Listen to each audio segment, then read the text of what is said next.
Hi everybody, my name is Dario Callender from Sautéed. Sautéed is a small catering company. We also specialize in private chef services, and anything you may need, just give us a call and we'll see how we can help. Today, I'm here to present my dish for the Slow 7 Food Challenge. Thank you to Slow Foods Barbados for putting this together. Now, my dish today is going to be, we're going to be using all local ingredients, everything you can find locally here on the island. And we have a Sorrel Glazed Pork Chop provided by Ears Meat Shop, located in Aberdeen Jones Centre Market in Gaw Hill, Christchurch.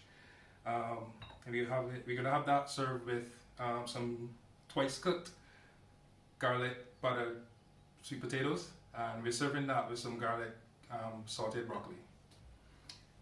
What you're going to need for this dish today, we're going to need a nice pork loin chop,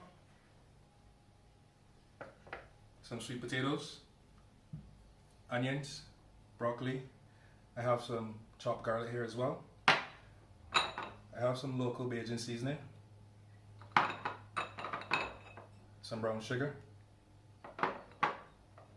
some sorrel, and some cinnamon stick or hard spice, whatever you choose to call it. And then here we just have an assortment of herbs, some parsley, thyme, and cilantro. Your regular salt, pepper, vegetable oil, and our compost container. The first thing we're going to do, we're going to make some space on our board, and we're going to get ready to prepare our potatoes and start our glaze using our sorrel and our spices. So we have about 2 cups of water here, and we're going to add just a handful of dry sorrel and 1 cinnamon stick. And then to that, we're going to add about 2 tablespoons of sugar. We put that on the stove, set it to a medium heat, and leave that, and we'll come back to that later.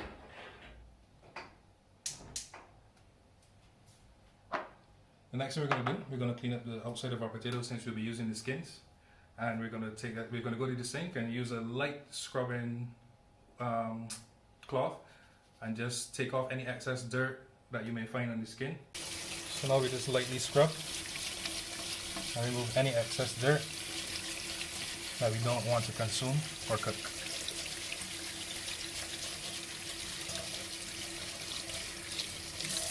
When you're done, that's what you're looking for. Sweet potato is one of my favorite carbs to eat. It's a nice complex carb, full of flavor. As the name suggests, is a little sweet. I mean, who doesn't like some sweetness in their life? So what I like to do when I'm shopping for sweet potatoes, I look for skin that's not too bruised. I look for sweet potatoes that don't have much veins going through them on the skins, and a nice, well-shaped sweet potato based on whatever I want to have my final dish look like. So for the dish that I'm doing today, this was a lovely shape, tapered off at the ends, perfect for what we need it for. So the first thing we're going to do is we're going to take our knife and we're going to nick the ends off. We're not going to use these for eating, but they go into our compost. So then now what we're going to look for, we're going to go about 1/2 to 3/4 inch thick slices, and we're cutting just across to get some nice discs. So always curl your fingers when you're about to slice, so your knife doesn't go through your fingers, and you always protect yourself. So you make one cut, and with one smooth motion, apply some firm pressure and push the knife forward and down. And we just repeat that all the way through till we get what we want. If your sweet potato seems a little too dry and difficult to cut, what you do is you go as far through as you can, all right? And then extend your fingers fully on your palm. Use your cutting hand and firmly and slowly press the knife down onto the board. And there you go. So we're just going to finish this off.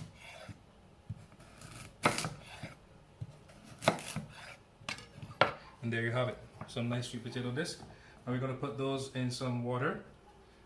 And we're going to get those nice and par cooked because we're going to finish them on the stove. Whenever I'm cooking something like our sweet potatoes over here, I like to add a little extra flavor in my dish. So what I do is I take a few herbs, whatever herbs you want. Right here I have thyme and rosemary, and this is cling film, and I just took it and twisted it and twisted it and twisted it. And I'm going to tie it here so they stay together and they don't end up all over our potatoes and everywhere. Cut off the excess, and then we're just going to take this over and put this into our pot with our potatoes. So we just add that to our water. So what happens here, these herbs, they start to release their essential oils, their aromas, everything, every flavor that they have into the water and then into the potatoes as well. And as that cooks, you'll get some nuances of the herbs and as a little extra flavor. It's not absolutely necessary, but you can give it a try at home and see if you like it or not and see what difference it makes and if it works for you. Now we can look at the sorrel over here. As you can see, the water has turned a nice dark red color, but it's still not where we need it to be, so we leave that and let that reduce for a little while. We can put it on high and just forget about it for the next 10-15 minutes. And now for my favorite part, the meat. So again, we have a nice lovely pork loin chop, and we're not going to do a whole lot to this because we want our flavor come from our nice glaze we have over there. So what we're going to do is going to start with a little bit of oil, some fresh salt,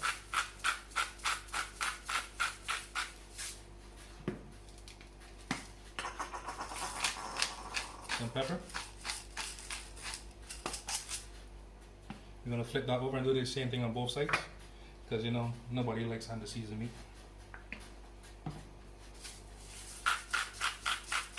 Now, in keeping this local, we're going to add our chopped green seasoning to the pork.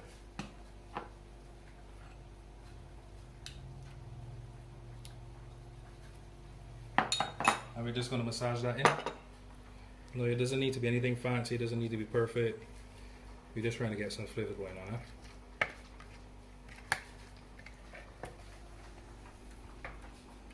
Now this is going to be our base. Again, we don't want to overcomplicate the pork because we're going with some nice sorrel and cinnamon glaze. Alright, so we're going to take this over to the stove. We're at the stove now. We're going to put some nice color on our pork. We're going to turn our burner on to high, place our pan on the stove, put some liquid flavor in the pan in the way of oil, and we just give that a second and let that heat up. What we're looking for here when we put the pork in the pan, we're looking for a nice sizzle. You don't want to put the pork in the pan and not hear anything. You need to hear a nice. We're about to see some pig fireworks. That's exactly what we're looking to hear.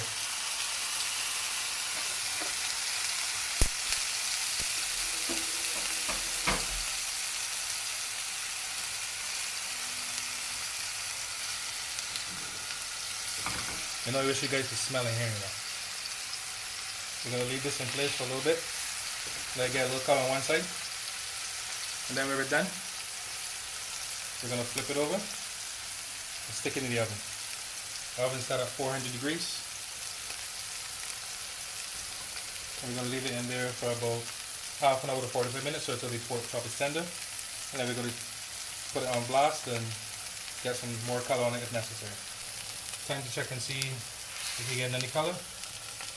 Getting a little bit, we're not quite there yet, so we'll just leave it for a little longer. It's been about 3 minutes now. We're gonna give a nice little turn on this. And guys, don't be afraid of the color. That's just caramelization. That's our fresh season that you're seeing. Your pork chop is not burnt. And don't be afraid of all the noise from the pan, the spatter from the oil. That's all a part of it.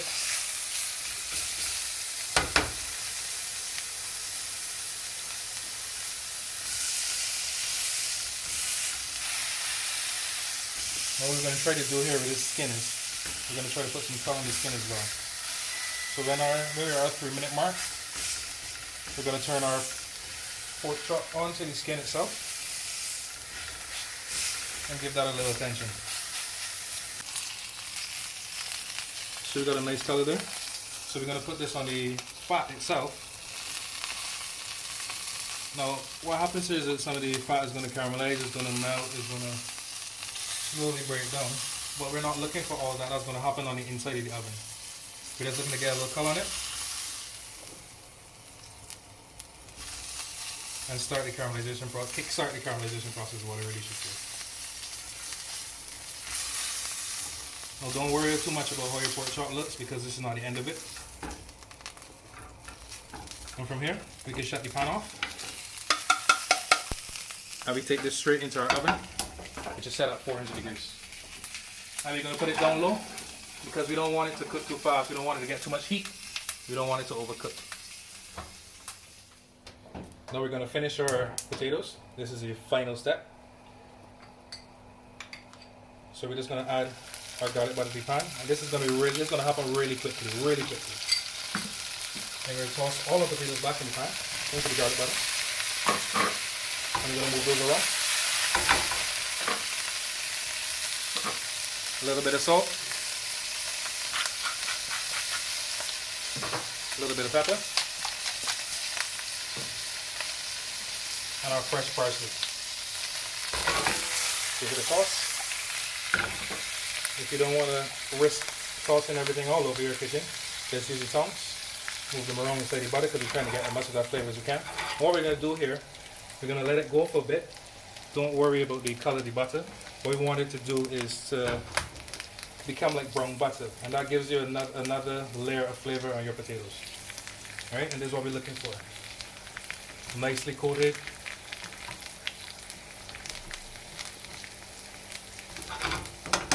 And our potatoes are done. Now when you're looking at your sauce reducing, remember when we first started, our bubbles are all the way to the top. And now you see how low they got, and you see how slow they're moving, how much longer they're taking to collapse. That's a good sign that we're adjustable where we need to be. So if you look at the color of our loin chop now, it's a nice deep, dark, purple, mauve, whatever you want to call it. And that's exactly what you're looking for. Now that this has reduced, you turn that off.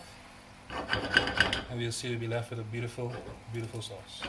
The last piece to our puzzle is our garlic sautéed broccoli. Now this one is not going to take very long, so we always absolutely leave this to the absolute last. So all we need is some Robert sunflower spread, some of our chopped garlic from earlier, and our broccoli florets that we prepped earlier. A little salt, a little pepper, that's it. A little oil. Now, the reason we add a little bit of oil, although we add in butter, is because we want the high smoke temperature from the oil to go with the butter, because the butter has a low smoking point. And what happens is if you put this in just alone, then what happens is it starts to burn really quickly and then it messes up the flavor. You don't want that, right? So we're going to add this now to our oil. And as soon as that starts to break down, we're going to go with our garlic. We want just about a teaspoon, not too much. And take that break out apart, spread it out. And next we go with our broccoli. And I know some of you are wondering, okay, can you put that broccoli in the water? That's fine. Broccoli is something that you can actually eat raw. And I know some of you may be on some raw food diets.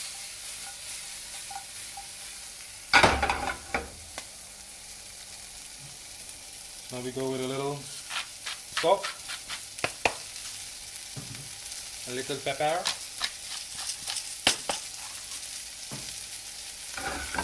a little shake, a little toss. Now we're done. Now we plate and we eat. My favorite part. We're going to assemble our plate now. So we're going to take our potatoes first.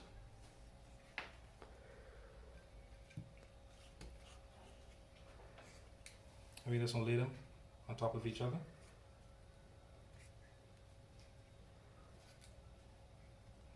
Make sure everybody's nice and cozy.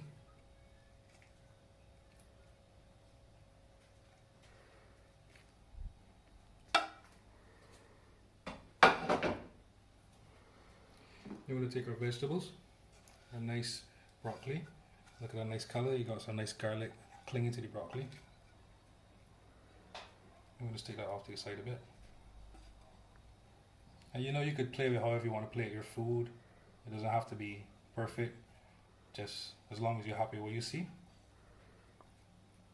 That's all that matters. And now for my favorite part. Our lovely Sorrel Glazed Pork Chop. We're going to just rest that right in the center. And we take some of the same reduced sorrel sauce. And this is just that, a little lovely pork.